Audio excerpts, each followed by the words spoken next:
Hello, everyone. My name is Pasha Jian. This is basically our fourth podcast we're doing on Team Medley.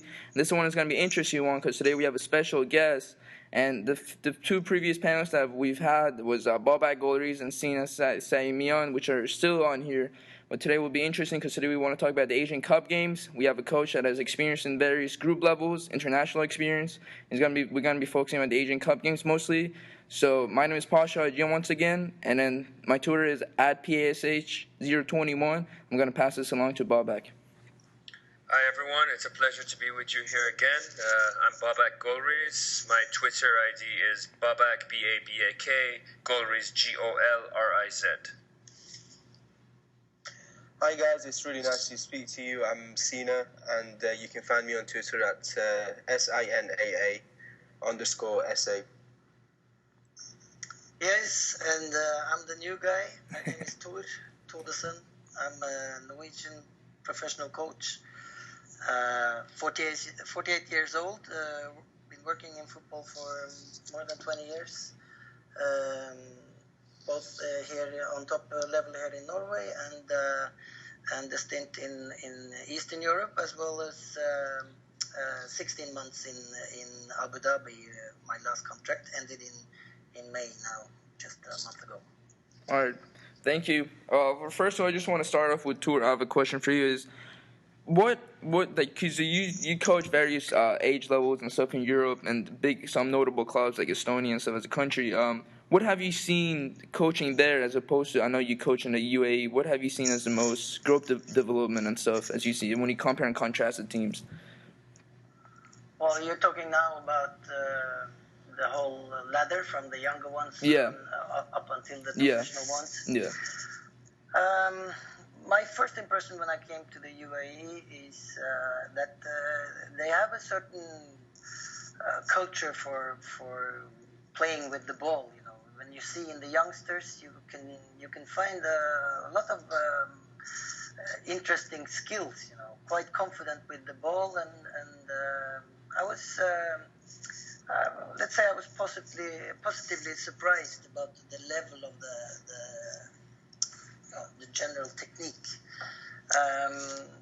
Then, of course, there is a lot more to say about the physical side, the fitness, the organization of the teams when they play, and this is also reflected on the lack of organization in training, in my opinion. Yeah.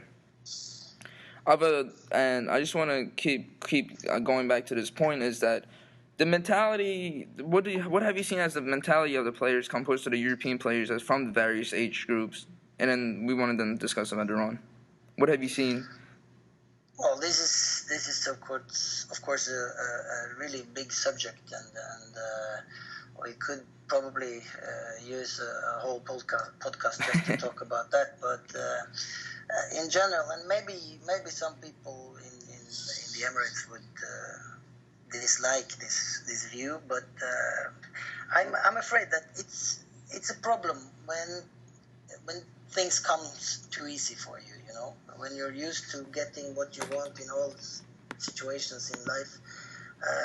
I see a lack of hunger, not because they're not interested in their sport or anything. It's just when it comes to you really have to grind your teeth, you know, then they easily want to do something else, you know. And when you talk to a player, he comes. Well, example is a player, and then I'm talking a professional grown-up player comes to me and said, I need to improve my speed. And I said, of course, yeah, I have a lot of methods to do that, and we have to do it outside the team training, of course. So meet me tomorrow morning at 10 o'clock, and we'll start working. And he comes the first morning, maybe the second, the third, then he's half an hour late, and the fourth, he had to go somewhere, take his mother to the mall, you know. So it's always, when it comes to hard work, I think they are a little bit too lazy, to be honest. Yeah. So because I want to jot back again. I made a mistake. I should have jotted that again. As I remember, you told me once that you're quoted in like a famous like a journal in a newspaper article something about Team Melli about Iran that you wouldn't actually think they were gonna get a point out of the Group F of the Brazil. What made you think that?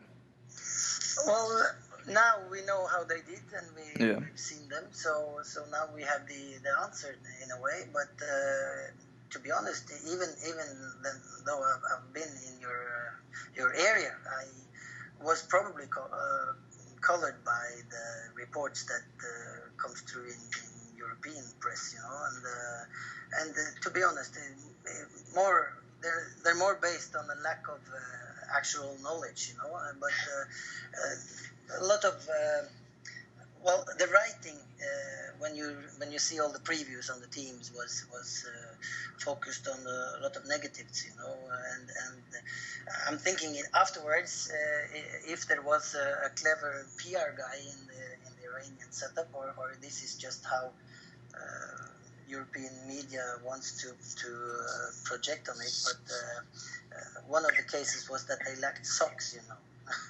that they didn't have kits for preparation or for games, and Yeah. to be honest, if you're a PR guy, this is the kind of stories you should leak, because then you'll get attention, but Yeah. but of course then again it colors the whole prediction of the team, and they were a lot better than could be expected from what we read. Yeah. What do you think about Kairos now? As he changed Iran very, very well. Well, to be honest, I'm thinking now that he put down a lot of hard work, of course, and he actually managed his own career in a fantastic way, because to be a coach, to go to a World Cup, no matter what team you're coaching, it's bound to be a highlight in your career, and it can do a lot of good for you. Of course, his CV, he's been at the top level for many years, and coached some of the best players in the world and some of the big teams, But so to go there and to bring Iran to the World Cup, it's a great achievement, and of course it will have done a lot for his career as well. But I would be even more impressed if he now stayed on and could build on this. I don't know where the situation stands today. You got to ask that to Cena. He has an inside leak. He knows who's going to be the next coach. Cena who's going to be the next coach, buddy. It's not what I think. It's just it's a theory that I think it's going to be Hossein Faraki. So, well, that's if Kairos doesn't sign a new contract. I mean, I like what Bob likes. I was just glad to know. Yeah. Well, you guys have anything to say about Tor about this? We just want to keep creating discussion, I guess, because then I want to talk about more about if you've seen. Have you seen the rising youngster when you were coaching in the Europe tour? Have you seen anyone? Have you ever even coached an Iranian player overseas or at the UAE? No, not overseas. No. But not even the UAE. Well, no, but that's more of a coincidence, I guess. But no, not in UAE either. Guys, what do you guys want to ask? You guys have any questions?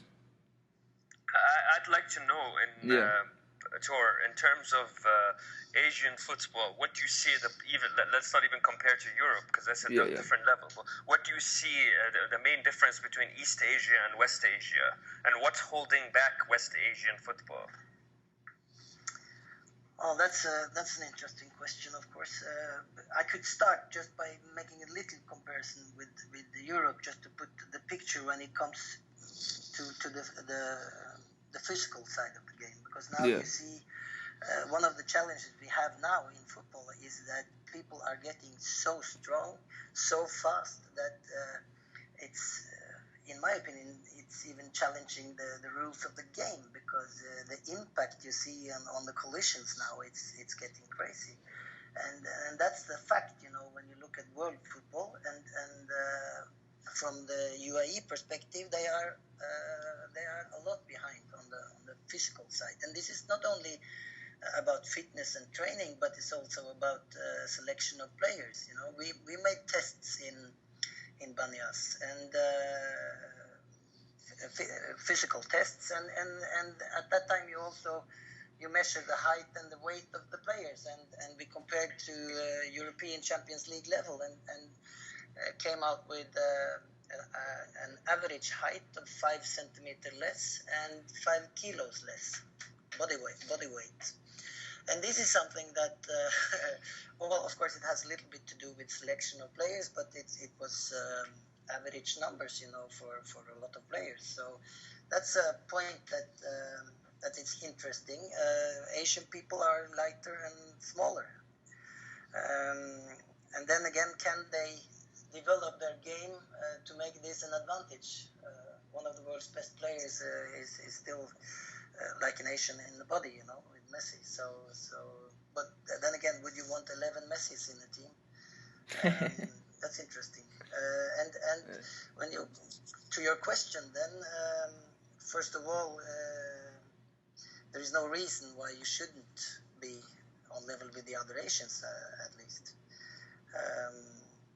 Whether you are or not, you imply that you are not, and probably it's right. But to point out what the difference is between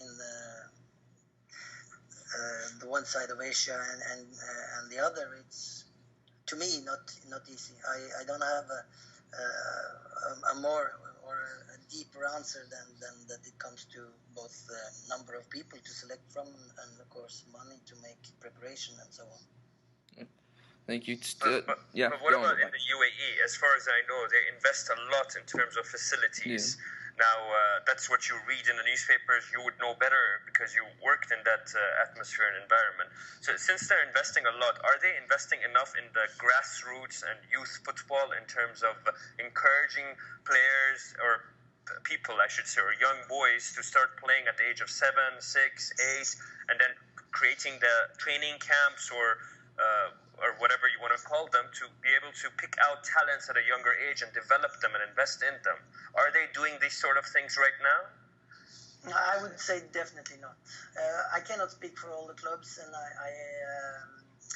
I suspect that a couple of them, bigger clubs like Al Ain, like Al Ahly Dubai, are doing better. Al Nasser Dubai, even Al Wada in Abu Dhabi are known to have quite a good youth setup. But my experience is that it's at least another half of the top league clubs who could do a lot better. And the biggest problem is that they are always looking for the quick fix. And when you have the money, you can do this, of course. You can start building from the top. You can judge all your teams by the quality of the foreigners. This is also a very strange thing to me because, a group of players on the first team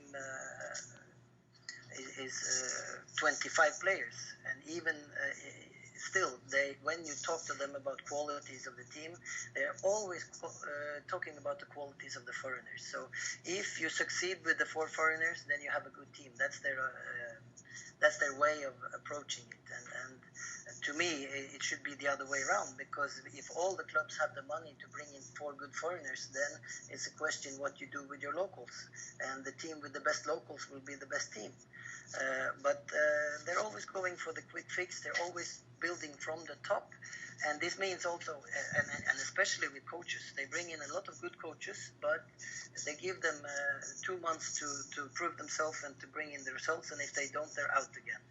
And always they go, when the coach is out, he brings all his coaching team, which means you sack not only 1, but maybe 6 coaches at the same time. I've even seen them send out the whole medical team at the same time. Then you sack 11 people, approximately. And this is crazy because the competence, you cannot grow a culture if you always throw out people. And this makes them unable to save what is good about any coaching team. And of course there is, with all of them, there are something good, but they are not giving the chance to build on this. So there's never anything left when they change. So they start from scratch again all the time. And this is the biggest problem, that there is no culture to for step by step, and for making a plan a 3-year plan, a 5-year plan, and then stick to it, no matter what happens along the way. You know, that's the biggest problem. Right. Sinan, do you have any questions? I don't have a question, but I just wanted to make one point. And of course, our good friend Tor just talked about the clubs in UAE. But I think that is a really good point in terms of why in Iran we don't necessarily develop the right amount of players as we did before. And I think it comes down to the fact that at clubs in the Premier League, the managers don't really get that much time to try new players and implement their style. I mean, for a few years, you get to see the very same players play over and over again, just at different clubs. Because once a manager goes in, he knows he wouldn't really have the time to try out new players and bring the young players in and see how they do. So he just goes and buys the already tried players at other clubs. And I think that is an issue with developing new players in Iran, and we touched on it last week as well, that our clubs needs a bit more stability in terms of letting the managers and the coaches stay at the club a bit longer. Even a season, we barely see that apart from Esteghlal or Sepahan or a couple of other clubs. We need that stability. We need the coaches and the managers to stay at clubs a little bit longer so we can see new players coming in. Otherwise, all our talents, I wouldn't say they get wasted, but they wouldn't really get the chance to show themselves in comparison to other nations in Asia, specifically East Asian countries. But Sina, I would say that's embodying the current state of football everywhere. Yeah. There was a time when managers used to have 4 or 5 seasons easily, and now it's more like half a season to a season to prove themselves, even in the Premier League or La Liga and the other big leagues in Europe. I mean, Italian league used to be the one that was trigger happy, but now every league is pretty much giving a shelf life of a manager of something like 6 months to 18 months at most. Yeah. That's the average. So of course, perfect example is David Moyes. But I think with the European clubs, I mean, the owners or the chairman and the hierarchy of the club are pretty much stable. But I don't think that is the case in Iran. So even in that sense, the chairmans are even under more pressure as well to make sure the manager gets the result that they want. Otherwise, he would have to go. Tor, what do you have to add to this? There is one big difference. I agree totally what you said about the same pressure on top, and maybe even more in some other European nations. So that's nothing different. But the difference, in my opinion, is that let's just accept that the pressure for results for the first team is there, and in UAE, for instance, it's so easy to let them go if they lose three games in a row.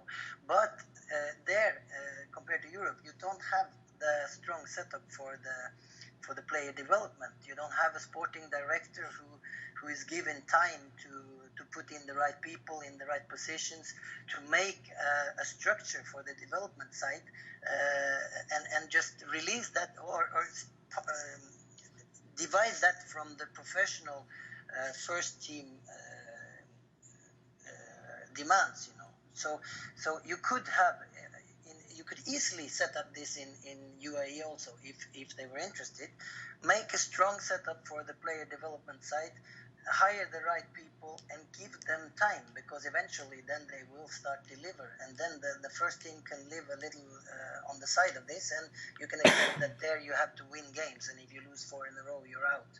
But in Banyas the problem is that when the coach is out, there is at the moment he leaves and before the next one is hired, there is actually not one single person left with competence in football and in development, and that's the truth, and until they do something about that, they will do like they have been for the last 10 years.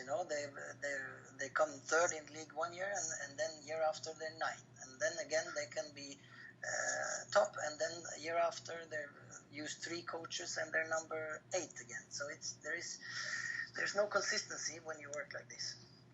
Tor, I have a question. I mean, obviously it applies to the UAE where you've worked, but I think it can apply to our country, Iran, as well. I'd like to know what what does a good foreign manager or coach add to the players, considering the mentality, the physical differences, etc., when they come to the UAE? What is it that you can add to those players? Is it some sort of short-term, let's say, push, or does it have some sort of longer-term impetus on the players as well? Well, again, there is one textbook way of doing things, and then there is, in my opinion, the more correct way to do it, because you have to acknowledge that you're coming to a different culture. And if you think that you're going to change everything overnight, then you'll probably be out before you have the chance to do that. So when you're working with people, you have to take in consideration their culture, how they are, how they think, and then start trying to change. Well, you have to be tough on the things that you see that this has to change. There is no way. If we don't change this, we can never improve. That's maybe a few things that you need to put your foot down and make sure that this is handled in the correct way. But then there is hundreds of other things that I think you should attack it with a little bit of smartness, not thinking that you can change everything overnight, because I've seen so many examples and they're out before they unpack, and this applies to if you come as an international coach, you change environment, you change. You travel to the other side of the world, then you have to expect that people are not exactly like you're used to. And if you don't see that, you will be in trouble. So in UAE, there is examples, a Spanish coach bringing in his own nutritionist. And okay, you have to find out what is in the... Instead of trying to make them eat Mediterranean kitchen, try to find out what is healthy from the Arabic food and start there, because if you try to make them something they're not, then you'll of course you'll be out before you see the results of anything. So there are from a coaching point of view, you have the week plan. Okay, you play a game on Sunday. Any professional team in Europe would then, directly after the game, start preparing for the next game. It comes, we're talking about minutes after the referee gives the final whistle. You have to have protein bars and, drinks.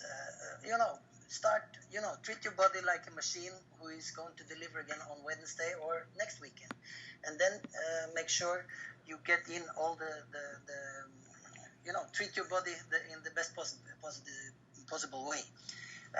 And then Monday, get together, do the training which is correct for the day after, the washout, and then sit down, watch game analysis, video analysis of the game, and then Tuesday, okay, you don't play a game until next Sunday, rest on Tuesday.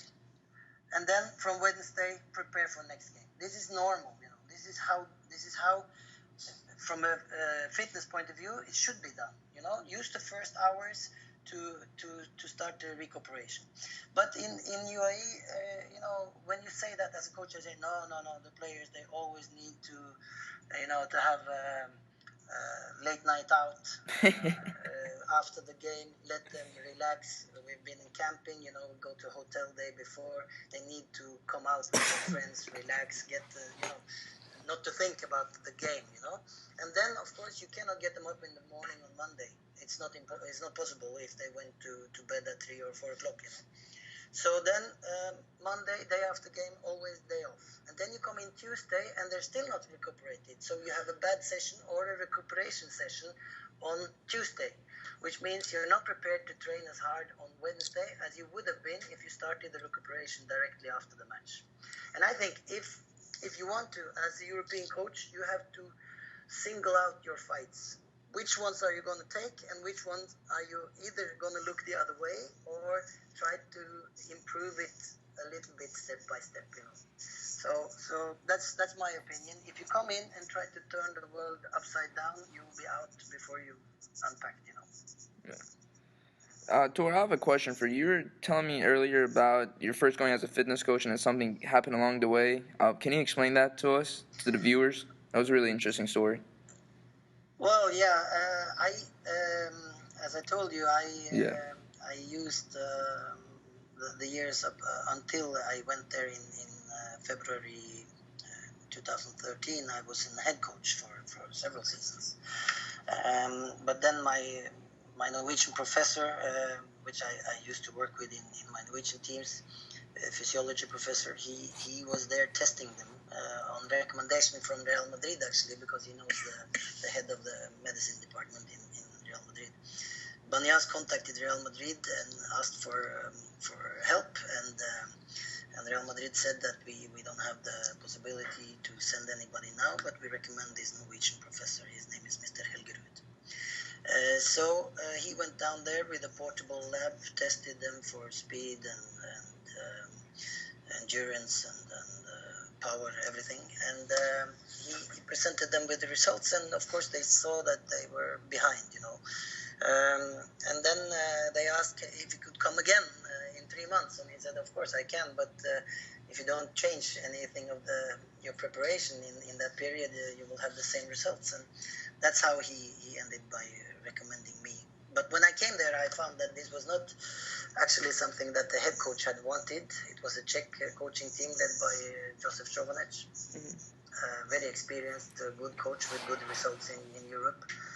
He used to coach the team of Czech Republic in the Euro 2000 with Nedved and Poborski and Smisher and Berger and all the top players. So he's a good coach, but he didn't actually order for me to to come, which was a special situation. But then I've been there. I've been there for 5 weeks, and they fired him. So then, at one time, then there was only me left because since I didn't come with that team, I didn't go with that team either. I didn't leave with that team. So I was then made first team coach, assistant to a local called Salem Al-Urafi, who was then interim manager for the rest of this 2013 campaign. But then again, when I came back last summer, they had again hired a new team. They told me when I left for vacation that I would represent the continuity between the 2013 and 14 season. But then again, they hired a Uruguayan coach, Jose da Silva, and he insisted on bringing in his own full squad, which is normal in football. So then I was offered to stay with in a developmental role in the academy and to coach the second team. So this is what I've been doing the last season. So to come there alone made it possible to stay for 16 months. If I'd come with a team, I would have been out at one time because they had 3 teams during my session. But then again, when you are operating alone, it makes it a little bit harder also. Yeah, definitely. My other question to you is that because we saw how impressive they were, UAE was how impressive they were in the Olympics. Did you ever work with any of those players individuals, or do you know any of them, or do you think they're going to carry that team onto the Asian Cup? Because it feels like that same team that was in the Olympics, they're still going to be the same team we're going to be the one that will be playing in the Asian Cup games next year.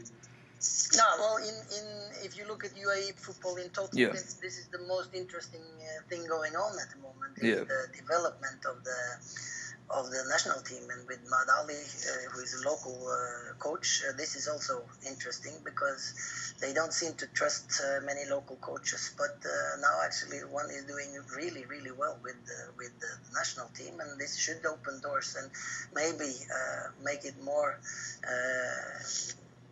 Make it better for the local coaches to have their chances, because he's doing so well. And he's been with this team when they were developing this team on the way during the under 18s and 19s and the Olympics, and he has been given the time even to pick players which had the better perspective maybe, but they weren't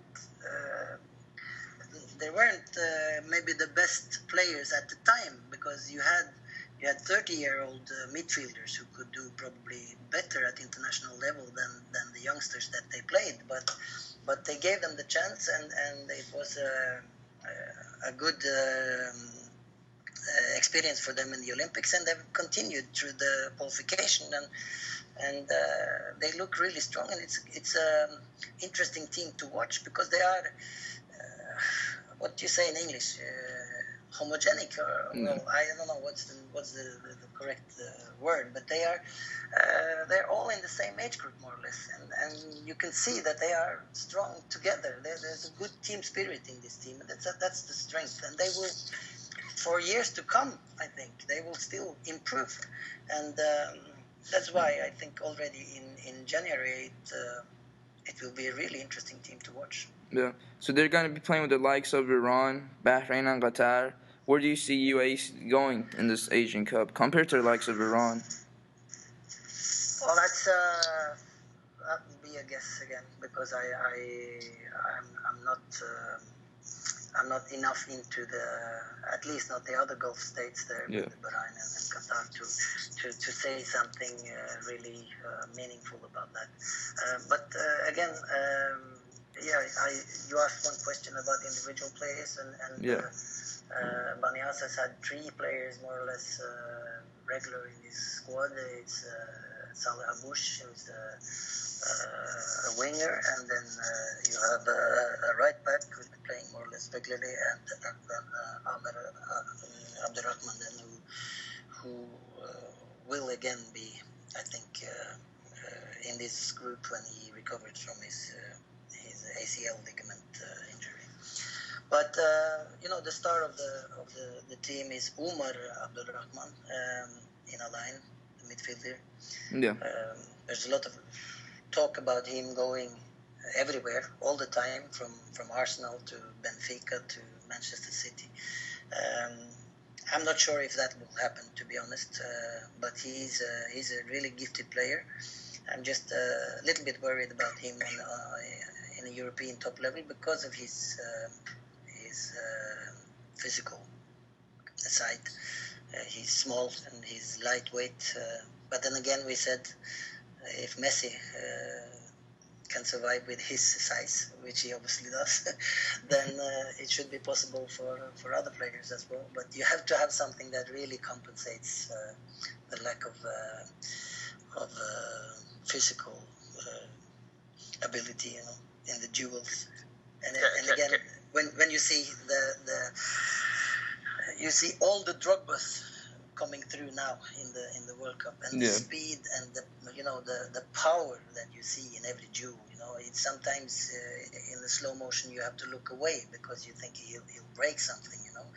And this is really what I feel now he's been showing so shine through in this World Cup, that they are getting more and more like machines. The top level players. Yeah. Baba, I think you really wanted to say something. Yeah, I just wanted to elaborate a little bit on Omar Abdulrahman's potential. I mean, compared to the kind of players you've coached at his age. I know you haven't coached him, but you may have seen him in games against Banyas as well. How good does he compare to the counterparts in European football at the same age? Well, I think he's second to none when it comes to both his basic technique and his vision. His vision is fantastic. He's got that fantastic balance between doing the unexpected and doing the expected and the sound and wise thing in every situation. So you never know what you get from him. He can be second last on a lot of goal scoring chances just by his vision and his ability, and he's a really fun player to watch. I'm not saying he will not succeed on a European top level. But I think it's about time now, maybe, that he starts thinking about going there if he wants to go there. And that's another question: does he really want it, or is it enough for him to be a star in UAE? Because he is definitely, well, probably the biggest sports star in the whole UAE. Sorry, guys, I just wanted to ask one question as well. So, in regards to coaches, how do you see the local coaches? I mean, were they at the level that you were expecting them to when you went in at first, or I mean, did they surprise you in a good way, in a bad way? And do you see them developing as much as the players do, or you just elaborate on that, please? Again, it would be harsh maybe to generalize, but I think it applies a little bit the same as I indicated when it comes to the players, that there has to be a hunger, there has to be a really, it has to be your number one goal, to go somewhere or to do something that stands out from the crowd. And I see that in less people in UAE than I do compared to Norway, which is also a rich country where people don't have to they don't use their energy fighting for their daily bread, no, I just generalized, but in order not to do that, you have, of course, talents, and you have a coach like we spoke about, the national team coach, who is now proving that it's quite possible for a local to do really well. So, and I work with some good people in Banyas as well.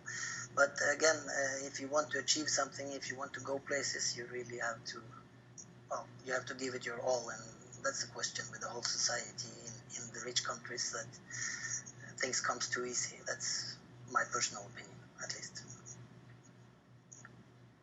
Tor, I have a question for you from my personal thing. It just seems like usually in the Gulf countries and stuff, it's mostly they feel like more dependent on foreign coaches as opposed to local coaches, because in Iran, majority of the coaches in the Iranian league are local. But I feel like back in UAE and some other Gulf countries, just Gulf Coast countries, I just feel like they just feel like it's mostly dependent on foreign coaches trying to come change. Is that because of the player's ego, or just the mentality? What have you seen?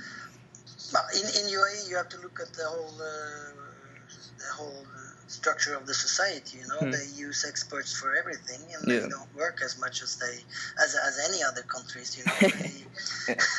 Yeah, in many ways. When I came there, I thought I was. I'll give you an example. I'd been there for some weeks, and I was brought up to the top office on the stadium with the managing director of the club. He's the right hand of the sheikh who owns the club. And we sat down, and then he asked me how you doing and how do you like it here, and I was happy and impressed also with the facilities and everything, and then we started talking. He said, okay, we have a problem. We don't score goals. We have only Andre at that time, Andre Sengahor, the Senegalese striker who played in Banyas. So what do we do with that? He asked me. Just sitting down with tea, and discussing football. And I was then my Norwegian mentality kicks in, and I was starting to think as a guy who had only been there for like 3 weeks or something. I said, okay, let's make a project. Let's make a goal scoring project. We have to put Andre there.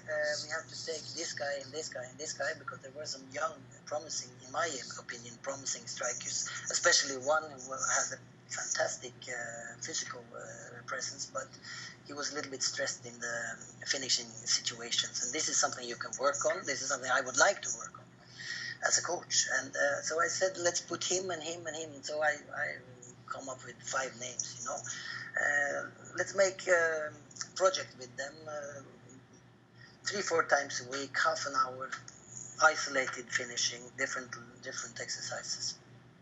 And he said, okay, well, yeah, that could be interesting, but you see, I don't think we can do that from a contractual side, because then we would be asking them to train more. Because he asked, when can we do it? And I said, we have to do it in front of before the team's practice, or keep them half an hour after. So his first reaction was that I don't think we are allowed to do that, because they have a working contract with the club, and it would be demanding more of them than the others. And I said, okay, well, in my mind, the footballers want to practice, and it doesn't matter if it's before or after or extra. So then I came up with another suggestion that, okay, let's do it inside the practice. Then I'll talk to the head coach, and let's have every second day he'll give us 25 minutes on one end of the pitch while he's doing something else with the rest of the group. And they said, oh, no, well, I don't think that will be possible, because then the other players will be jealous, because the finishing is the most fun part of the training, and the defenders and the midfielders, if they cannot take part, then I think they will protest. And at that time, I was thinking, my head was spinning around the third option, but I was too, so I didn't. Well, then I said, okay, well, then I don't have any more suggestions. And he said, no, well, that settles it. Then we'll have to buy another striker. Yeah. Tor, I just wanna say something. That was a very interesting point. Was, yeah. He was, like clapping. Yeah. I have a quick question. Just back to that point. If the head, like, let's say like a different coach in Europe would say that, would that person respond the same way? Obviously not. How would that person respond if it was in Europe, for example? That's like a very, very eager mentality, though. No, of course. If that was a sporting director or a CEO in a European club, he would said, yeah, of course, go ahead. If he trusted me to do it, he would definitely want me to do it. And I talk about the hidden learning, which is when you put Andre, which was a super, especially from aerial, from crossers, he was a fantastic header of the ball. Put the 17, 19, 20 years old players together with him, because only to study him finishing and make competitions with him would be great for them, And the one thing is the coach telling you, okay, you have to do so and so with your hip or your neck, or going into the methodological way of heading the ball. And another thing would just be to see and to learn from what you see, what you experience. And I believe at least as much as at that point of learning than the other one, the coach instructing everything. So this would be a good method, but like I said, it was not supported.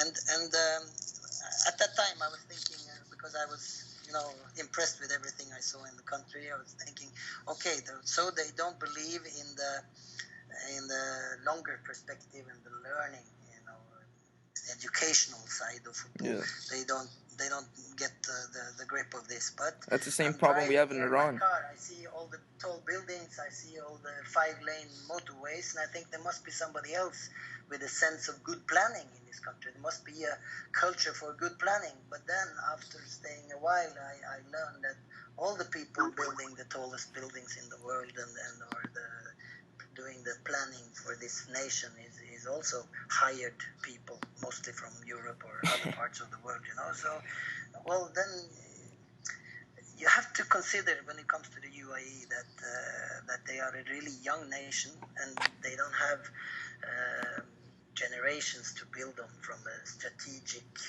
or a planning way of doing things. I think that's well, in my opinion, that's at least part of the answer. Definitely. Do you guys, Bob Eckerson, you guys have any other questions? I just wanted to say something in the echoes of Tor's words.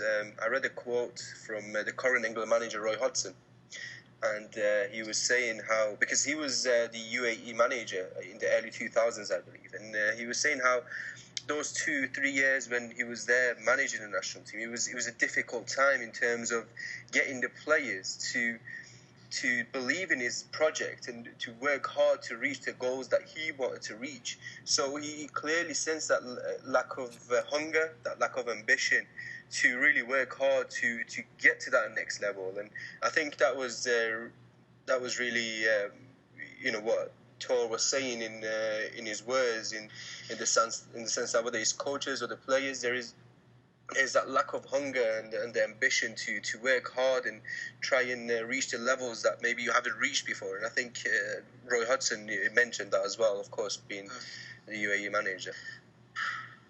But then again, it would be unfair, to just label people as lazy or as uninterested in what would be good for them. So I think it's from a coach's point of view, it's about how can you facilitate for this? How can you make it happen, even with the obstacles you meet?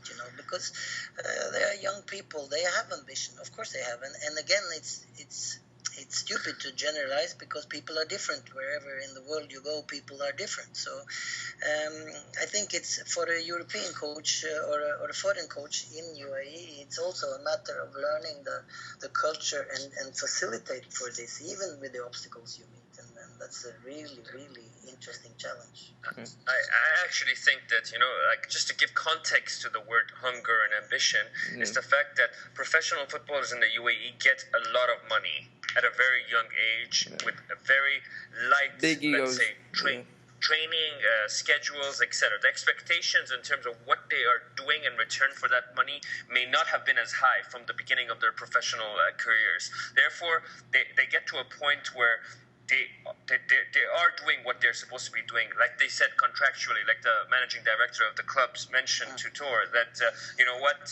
we've got them on a contract and we can't expect them to work above that. So it's more like they're doing what they're supposed to do in return for what they're getting paid for, and that is a handsome amount at times, and therefore they become complacent in the sense that, I have my family here, I have my lifestyle here, I have my late nights out with my friends, I'm getting good money, I play football once a week, I train 3 times a week.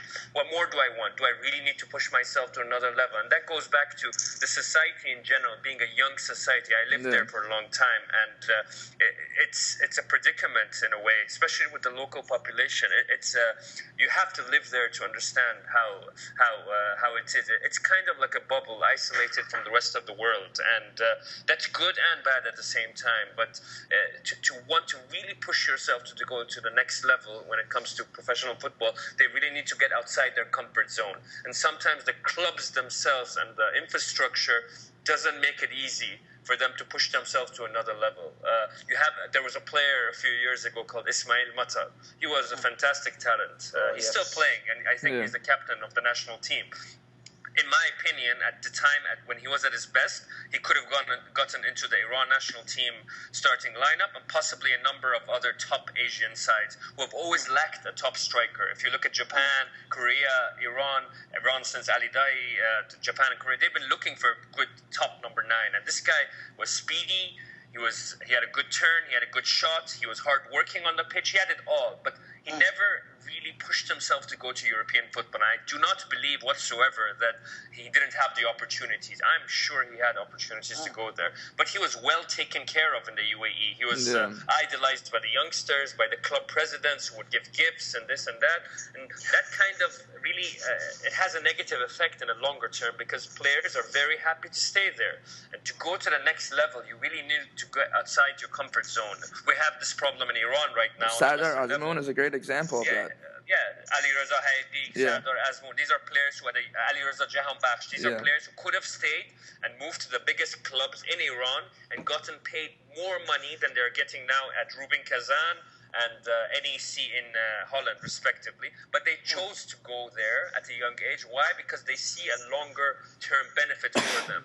And these are the exceptions to the rules. And we have 77 million people in our country. Why should we expect a country with much better facilities, I would say, in terms of football infrastructure than ours, but with a population of about 1 million locals only, to actually have their players do something differently? I mean, we're having this problem on a larger scale in Iran right now, with even less professional benefits to stay in Iran compared to the UAE. So I think it's a regional issue, and it's an obstacle to prevent us from going to the next level. And Tor has faced that over there, and it's not it's not right to generalize, but it's society as a whole. It's nothing to do with the football. It's nothing to do with football players being singled out, I think.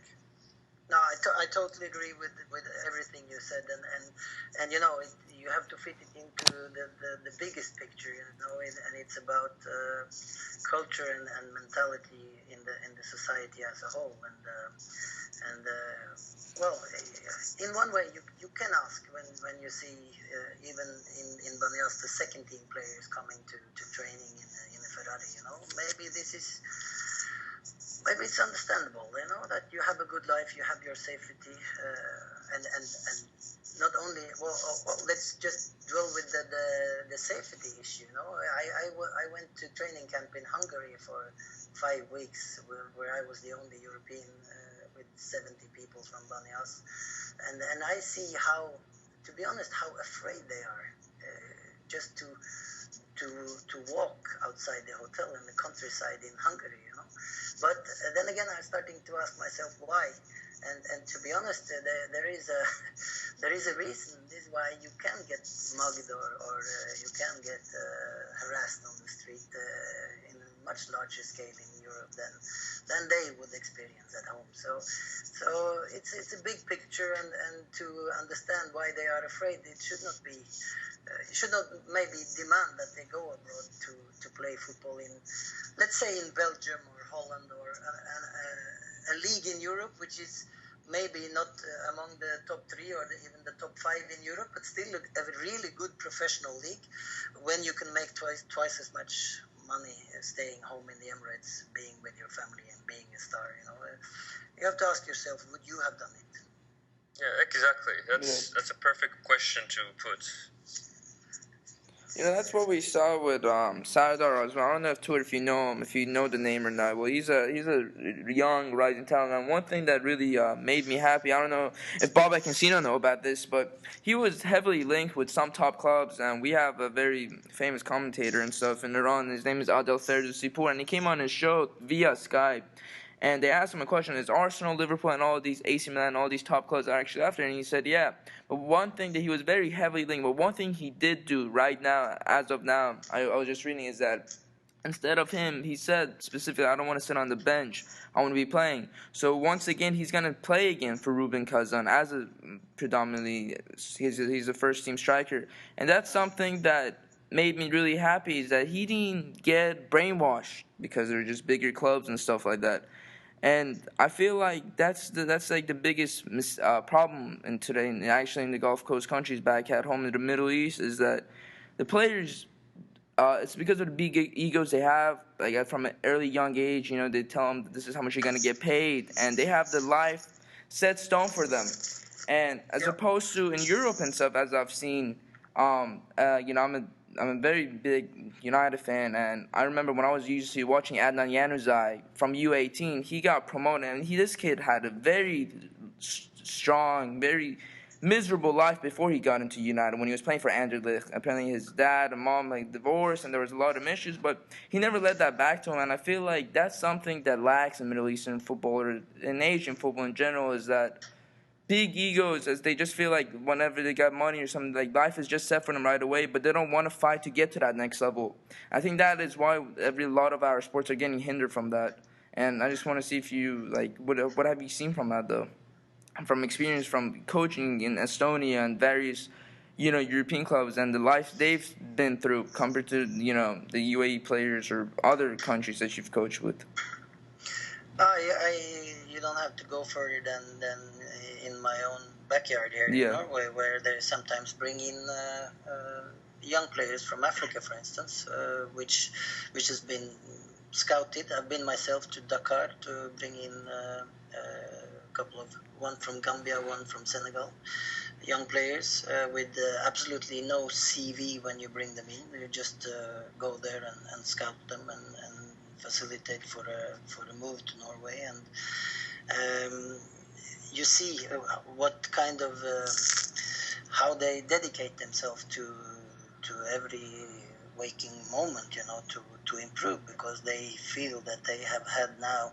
When you bring them to Norway as youngsters, they don't make fantastic money. It's expensive country to live in, so the first contracts will be not able to save a lot of money just to have a normal life, from day to day, and you to see the hunger that they have to improve. It's something totally different, because they know they have been given the ticket, to go further, and if you can if you can make it here, which has been good for the Norwegian league, that if you can make it here, the Premier League and so on, other European leagues are scouting heavily here, so it's enough with maybe even half the season, or at least one season on a good level here in Norway, then there's a chance you go further. Bob, any questions? I think in terms of this side of the topic, I think we've covered many aspects thanks to Tor's insight. Yeah. I've just a last final point I want to make, Tor. I just want to go back again to Brazil and the reigning campaign. How impressed were you with the set-stone team spirit that these players individually had when they were playing against Argentina, Bosnia, and Nigeria? We touched it just a bit when I said that they surprised me in a positive way. Maybe I was just not aware how good they were because the coverage in Europe media was more focused on all the problems they had, but of course they had problems with their preparation, with getting enough games, getting travels, getting teams to come to Tehran to play. So I expect that it was quite a different preparation from most of the other teams.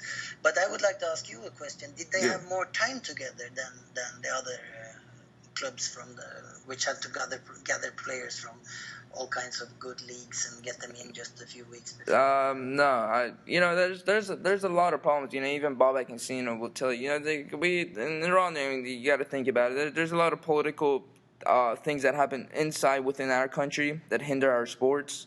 I remember one thing Kairos was talking about was even like the Yule Sport sponsor we had. Apparently, they were like when they took him to the training camp in South Africa, which Kairos was trying to predominantly help our local players to get to that next level, help them with fitness level. He said that, there's so many problems, and they found out the jerseys they had they're fake at the beginning. They were shrinking. The players were complaining about it. And just right off the bat, if a foreign coach comes and tells that on national TV that's the kind of from that point on, you just know that it's difficult. In Iran, there's a lot of things because even Kairos, when his last press conference in Brazil, he said it. One side of marriage wants something else, but I want something else, but they don't agree. The federation doesn't agree with whatever he wants to do. So he was talking about, like, if one side of the family wants to do something completely different than mine, that's not going to work out. And I think that was the biggest problem, because a lot of stuff he wanted to do, the friendly matches he wanted to do before South Africa, going back to Vienna and stuff, it didn't happen. They promised him, but it didn't happen, which is a lot of minimum resources. That's all he had, and it made us really happy to see what he just had. He still made this team go on to Brazil and go on and with the likes of Argentina, Nigeria, and just because compete. What I felt was that I was starting to suspect that this team had been preparing better than the others, because it looked to me as they, in a way, they could compensate some of their lack in ability with a really strong organization. I think you're actually, I don't know how many weeks other teams spent together. I would say 3 to 4 weeks before, maybe 3 weeks or before the World Cup. But I think we started. We started way earlier than them. We started earlier. So I would say, we may have had 2 or 3 weeks at least extra with the domestic players. So we may have had about 5 to 6 weeks before the World Cup, maybe 5 weeks, and then the World Cup period. So I would say maybe compared to the bigger countries, we had 2 extra weeks of preparation. Yeah, but just because of the lack of friendly matches hurt us. That was our biggest thing. Because I remember, if I'm just seeing out, bro, you guys know. I think if I'm wrong, just let me know. Is that I think when we beat South Korea in Seoul, I believe they had before the Brazil period, they had already 14 friendly matches. But we didn't have any friendly matches after that match in South Korea. they had around 14 to 16 friendlies. But, I think one of the main reasons why they had so many friendlies and we didn't, was partly because we had the Asian Cup qualifiers. And Japan and South Korea didn't, because they were already qualified. So in those FIFA days that we were playing the Asian qualifiers against the likes of Lebanon or Thailand, they were playing the friendly games in preparation for the World Cup. So that may have hurt us a little bit, but yes, the lack of friendly was always going to be an issue anyway. And Queiroz, I was listening to him last night. He was on Iranian State TV, and he was saying how he had to speak to the Belarus and I think Montenegro's presidents of the FA. To make sure they come and play a friendly without any costs, and I think that really just showed how much we were lacking the friendlies, and we had to ask Queiroz for help to make sure teams come and play us. Tor, I have a question about Iran's World Cup performance. You said we exceeded expectations, we did well, etc. But if we want to really go in as and analyze the performances, what would you have done differently, or what could have been done differently during the games, in the 3 games, to have potentially helped us proceed to the next round? Or is this our capacity, and based on what you saw, was this the maximum potential that we could have showed? Okay, this is an interesting question, and let's be honest. If we look at the top now, the group winners all went through from the first knockout stage, which shows what level we are talking here. So even any of the number 2 teams in the groups, which then went through, they went out on the first knockout stage. So we're talking about a level which is far above what you can expect from Iran. That's the truth. But still, then you have Costa Rica showing that, maybe it could have been Iran. But I'm thinking, when you ask a question like that, and try to look at it from the coach's point of view, what could he do and what did he do? And the way it looks to me is that he did the only thing that a professional and an experienced coach like Queiroz would do. He organized the team extremely well. And they were, and this was not only for the World Cup, but it was also in the games leading up to the World Cup. They were really hard to score on. And this is, if you want to make something in football over a limited period of time, you have to start by organizing your team to make it hard to score on. Because otherwise, you can be as entertaining as you want, and you can score goals. If you're easy to score on, you will end up losing anyway. So I think he did the only reasonable thing that a professional coach would do. He organized his team very well, and this was proven to a great effect against Argentina, and it took the magic of Messi to solve it. And it's actually, when you look at it in slow motion, it's a fantastic goal, and I don't think anybody is to blame for that goal, neither the first defender nor the goalkeeper. It's a fantastic goal from Messi. But then again, when this team, which I would dub them like a one-dimensional team, because they can defend, but what to do when you need to score, when you need to control a game, that's another aspect which is less developed in the Iranian team, and of course takes a lot more time to collectively to develop, and again is much more depending on individual skills. Tor, I have a quick question. Could you just said development, and if Queiroz most likely he's gonna leave, and you talk about we're gonna have a big transitional period, because it's probably gonna be our local coach. It's gonna be Hossein Faraki, and he won the Iranian league with his club Fula last season. Do you think that's gonna be all lost in your coaching perspective? Well, no, I don't think so. But again, if you try to generalize, I would say no, because then it will be many of the same players, and they have a common experience, which they all have felt on the body, that this actually worked for us. I expect. So I think the answer to that question is no. But then again, it is possible to destroy it totally if that is your your goal, So Yeah. if you generalize, I would say no, but then again, there could be exceptions. If there come in a coach who wants to do everything different, and of course he can even start choosing other players, and then it will be gone, of course. But what I also think it's worth mentioning is that, to me, I listened to one of your earlier podcasts. Yeah. You discussed the confidence of the goalkeeper. You were not totally clear on how he looked. Apart from that, I would say that from a far away perspective, this team looked surprisingly confident on the field. Yeah. At least until it came to the last game. Yeah. And that's maybe a question. Was it when they know it would be decided? Maybe they froze a little bit. I cannot say. But my general impression is that this team looked individually also quite confident. And maybe this is due to the fact that they were really well organized. And when people know what to do on the pitch, they automatically look more confident. So I think they were defensively well organized. They had sound skills, and they looked fit.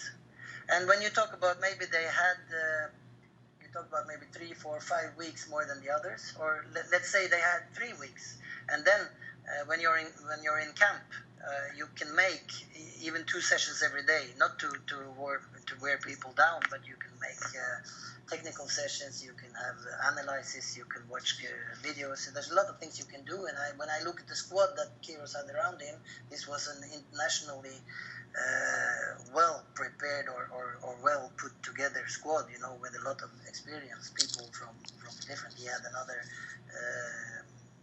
Portuguese assistant with him. He had an American goalkeeper coach. It looked like a professional team. And what they can do in 3 weeks. That's not a little. That's not a little when you prepare to the others. You get them in and then just have the traveling and then the normal preparation before the first game. That's a good point. That's a very good point. That's a very great point. Sina, Babek, do you guys have any other points?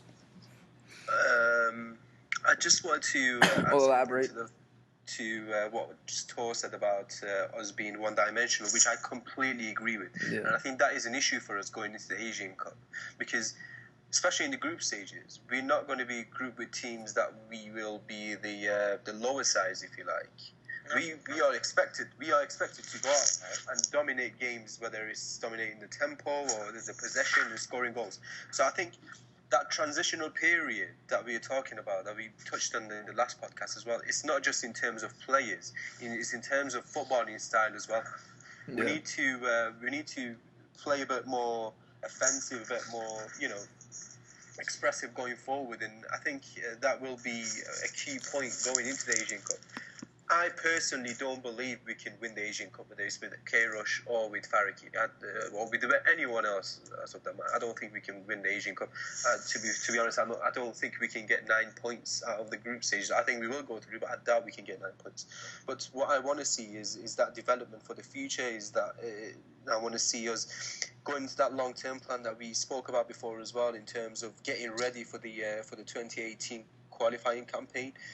But I think in terms of Asian Cup, I personally don't believe we can go out and win. I don't think we can go out against the likes of Japan or even South Korea and possibly win, whether it's in the final or a semi-final. I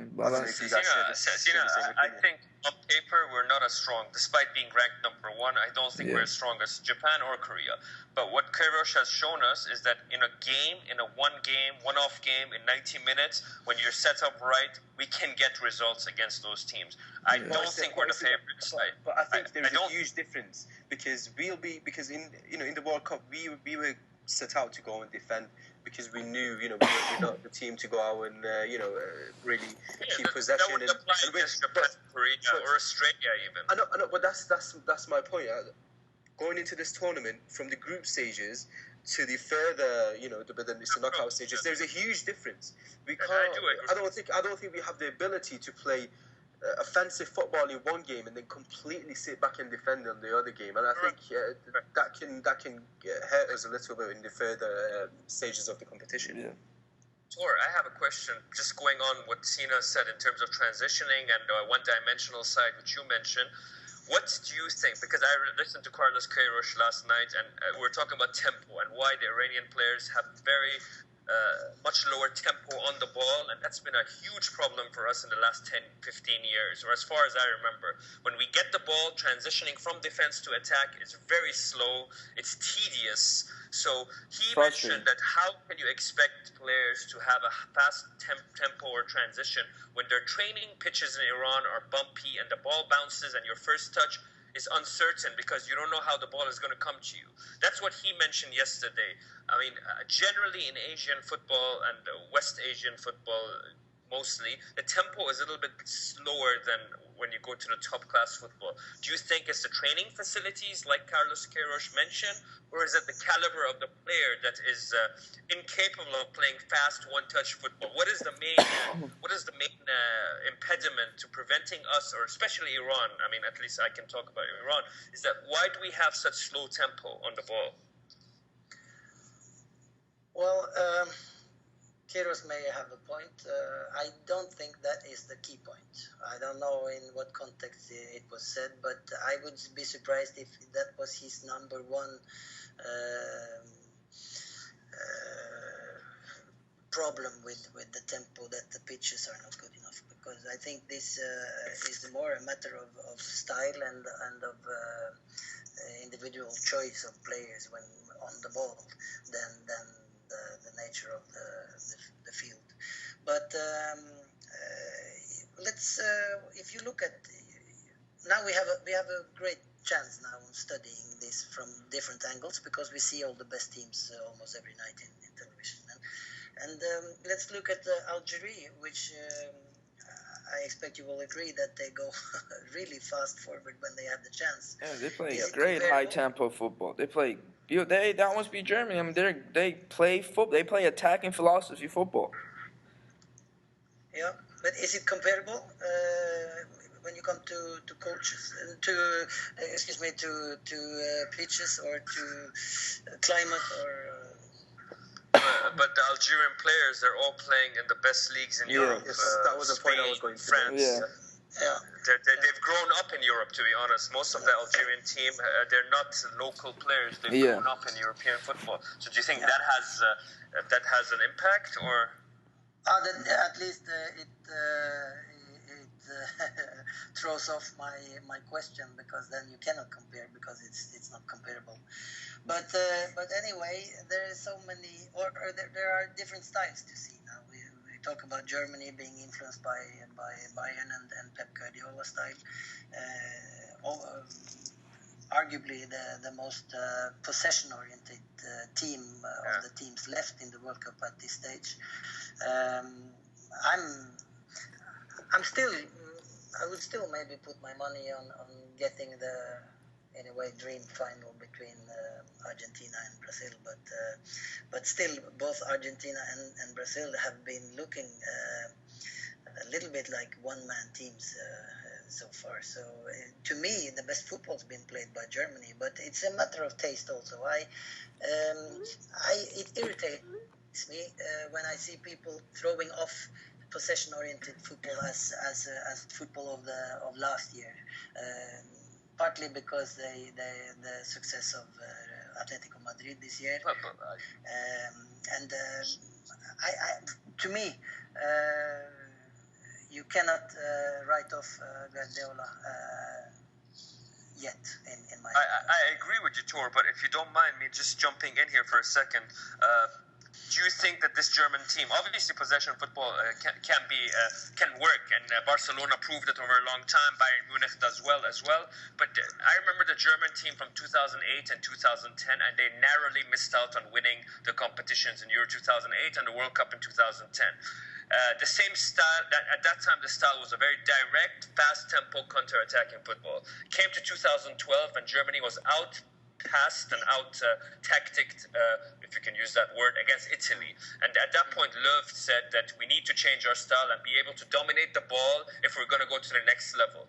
Do you think that he has forsaken too much of the strengths of that German team and completely changed it into another team? Because it's very incomparable to the fast-tempo, direct football that Germany was playing under Löw until 2 years ago. And some would say that it's not as let's say, cutting edge right now in this German team. It's much more be patient, wait for the opportunity, and it doesn't play to the strengths of the players like Ozil, Muller, Götze, the kind of players you have who could let's say, give you a little bit more in a different style. Do you agree with that or not? No, I agree with your analysis, and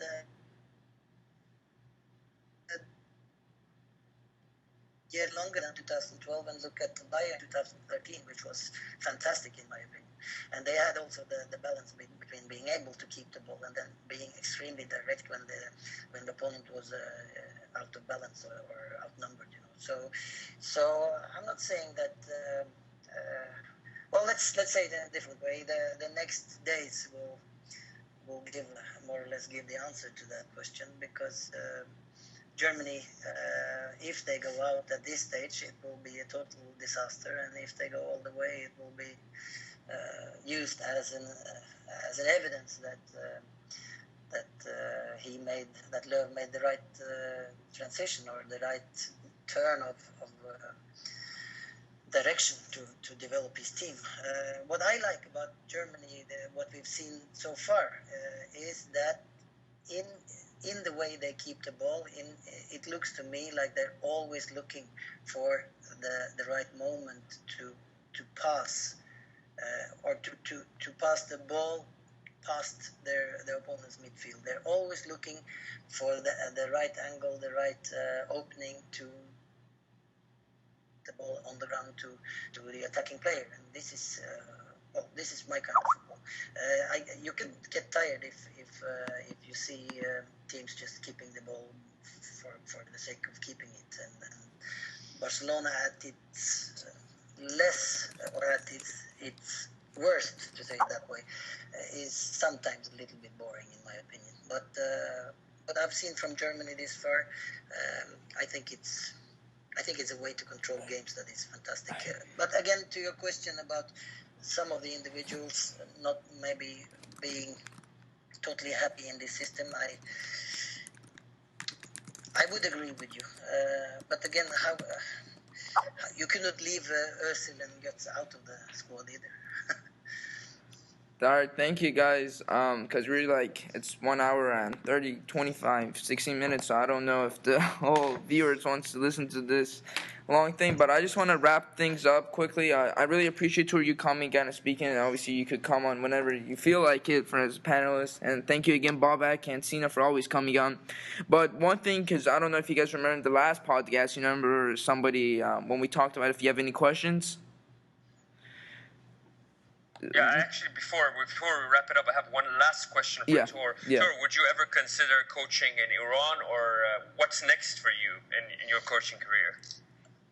Oh, I'm open to go anywhere, more or less. And the experience I've had now with my last stint in the Gulf area was it's only made me more hungry to go to different cultures and go abroad again. And I would love to go either Iran or maybe Africa. I would love to try anything that would convince me that it was a place it was possible to achieve something. I have just one quick last point. Sina, do you remember when we all spoke about if somebody has any questions? Well, somebody on SoundCloud sent me a private message, Elham Al-Badavi, and she said that, what do you guys think about, if Queiroz leaves, and, we already spoke about it, what do you guys think the long term of Iran is going to look for when Russia 2018 and stuff? She said, are you thinking long term? Do you think the Federation is thinking long term, or are they actually thinking short term if they're bringing Hossein Faraki as a potential replacement for Queiroz? What you mean right now? Yeah, right now. She said like right now. Do you think She said, do you think the federation right now is thinking long term if they're gonna bring Hossein Faraki or short term? What's our opinion? I think it's most of a short term kind of deal. I actually think otherwise. I think it's long term. It might be a short-term solution in the sense that they cannot get a big-name foreign manager in such a short period before the Asian Cup. So they look for the easy option. But at the same time, I don't think bringing in Faraki just for the Asian Cup wouldn't really add anything to us as a footballing nation, as a football team. I don't think it would really add anything to us. So, I mean, if they are to bring Hossein Faraki, then I don't think there is any point in bringing him just for these 6 months. If they are going to bring him, give him a 4-year contract, see what he can do in 4 years. If not, they don't give him a chance at all. Bring someone else. Yeah. But just to make one last point about Hossein Faraki, he's come under a lot of criticism. We were always to criticize him at not being a good enough international manager, and he's not an international manager. But I think as a coach, he's a good coach. I've watched his teams with Nafta Tehran and Fulad in the last 2-3 seasons, and he's done really well with those teams. I think he's a good coach. I think his footballing idea and his footballing style is good. He's one of the very few teams in the Iranian league who actually play on the ground, and it's really good to see that. But I don't think he has the credibility to go put a whole nation on his back, into international management. But again, if he is to come in, then give him a chance. Don't just and I'm saying it to myself and everyone else. Don't just get on his back for every decision that he makes. Just support him and see what he can do. If he made a really bad mistake, in terms of getting results, then that's fair enough. But let's not criticize him for every decision that he makes. But I would say, I'm with you. If we're going to hire Faraki, it has to be a longer term to give him a chance to implement his philosophy. But we both know how football works, and Asian Cup comes along. Faraki is coming and taking over from Queiroz, who's got legendary status right now, rightly or wrongly, in Iran. He's going to come and have it. We're in a tough group, in my opinion. UAE is a very good team. Bahrain always causes us trouble. Yeah. There's a good chance that we get knocked out with Faraki. Does he survive that? Is he able to survive that's what it? I was Will the fans let him survive it? They were going to turn and say, look at Queiroz. He had that performance against Nigeria, that game against Argentina. We all know that's a whole different ball game. The styles were different. It's like if Queiroz was here, we would have won the Asian Cup. It's going to even make more pressure for Faraki. It's more like it's something like David Moyes coming on and taking over from Sir Alex Ferguson. It's going to be he's in a no-win situation, in my opinion, and he's going to be left out to dry if he's hired. I really do not see him lasting the 4 years, especially if we get knocked out early. I agree, but I don't think it will be because of the pressure of the fans. Of course, there is always pressure from the fans and the media on the manager, but I think that our FA are not really strong-minded. They don't really stamp their foot down on something that they want, even with Queiroz or anyone else. And I think that is an issue that will, if Faraki doesn't do well, that will be his downfall. The fact that if they wouldn't stick up for him, they wouldn't really take the blame for putting him in there in the first place, and they'll just get rid of him to ease themselves from the pressure. So I think the Iranian FA deserve a lot of criticism and blame if that is, if that will be the case. We go out in the group stages and Faraki is to get the blame. I think Iranian FA will deserve more criticism than Faraki. Well, that's perfect, guys. Well, we touched on every point that was your question, and thank you. I appreciate it again, once again, especially you, Tor, for coming on, and again, thank you, Babak and Sina, for always coming on. And then, but one last point. We have France versus Germany. What's your predictions on that?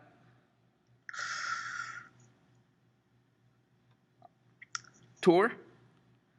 Well, you've already heard my view on the team, so. But I've been impressed with France. It's good to see them back as a team on the level that they should be. But I'm rooting for Germany, and I think they will make it. Babak? Calling an upset? My mind says Germany will be too strong. I don't think France has played top teams until now. I think they've had an easy draw, and the media has kind of said that they're better than they are, is my opinion. But my heart somehow says that, France may just up it to another level today, and they may just steal a narrow victory. Sina? I have to go for a Germany win. I think even though France have been impressive with their performances, I still think Germany has that winning mentality that I don't think any other European nations have, in that sense. So I just can't. I don't think Germany will let this one go easily. I think they'll go through to the semi-finals. And do you think Brazil is going to get upset today? I hope so. I hope so.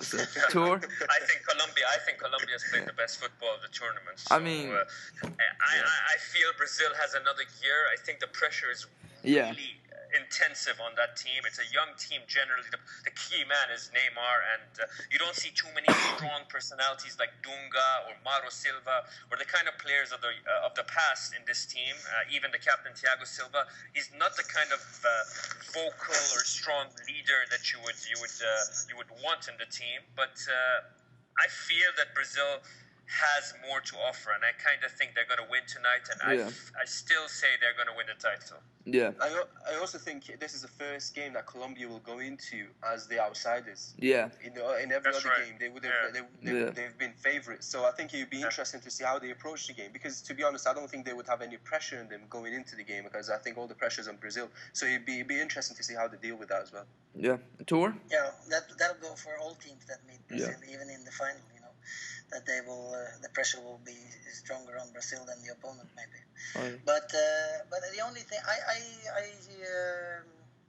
agree totally with the analysis of Brazil that when you speak about the personalities, the leaders, and the central midfielders, and but there is another question also. It's of course the number 9, the top striker. Can you win the World Cup without a world-class striker? Because Freddie. He's good, but or he's a striker, but he's not. He's not. You know what? I think he's got 2 or 3 goals left in him. I actually think he may score a couple between now. I mean, you got to think about Ronaldinho, the players he had as a behind the striker, and then you have Neymar behind Fred and Joe. Yeah. Well, anyways, I really appreciated it, guys. Tor, one lasting point. What you add on right now? No, just happy to speak to you guys, and good luck with the future, and let's just enjoy the games tonight. Yeah. Thank you again, everyone. And if the viewers have any questions specifically for Tor, Babak, Christina, I really appreciate it. Thank you guys for coming on. See you guys soon. Take care. Take care, guys. Okay.